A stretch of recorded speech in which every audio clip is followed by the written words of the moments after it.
अब जख्म दिल के खिल भइल।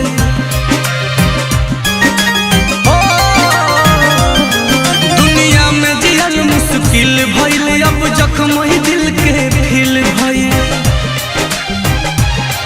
बर्बाद करके जिए आराम से, बदनाम भइल रानी तुहरे नाम से। बर्बाद करके जिए आराम से, बदनाम भइल रानी तुहरे नाम से।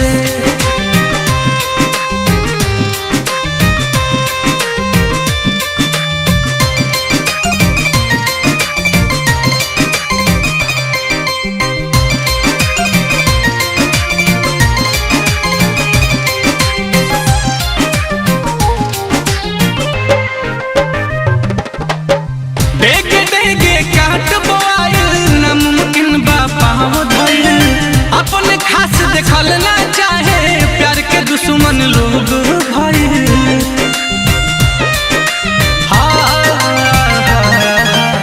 डेगे डेगे काट बोआइल, नामुमकिन बा पाँव धइल। अपने खास देखल ना चाहे, प्यार के दुश्मन लोग भइल। प्यार के फूल सूखल नफरत वाला घाम से, बदनाम भइल रानी तुहरे नाम से। बर्बाद करके जियल आराम से, बदनाम भइल रानी तुहरे नाम से।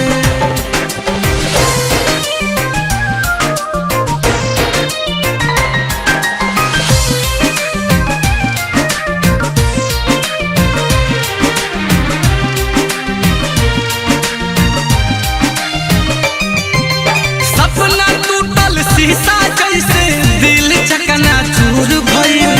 नीलकमल अखिलेश कलेश में मुएला मजबूर भइल।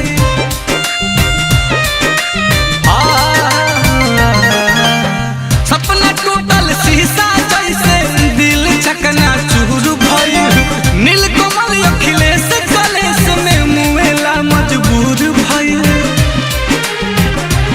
तू सलामत रह जी रही राम से, बदनाम भइल रानी तुहरे नाम से।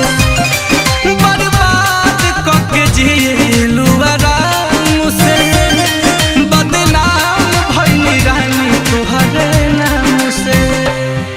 दुनिया में जियल मुश्किल भइल, अब जख्म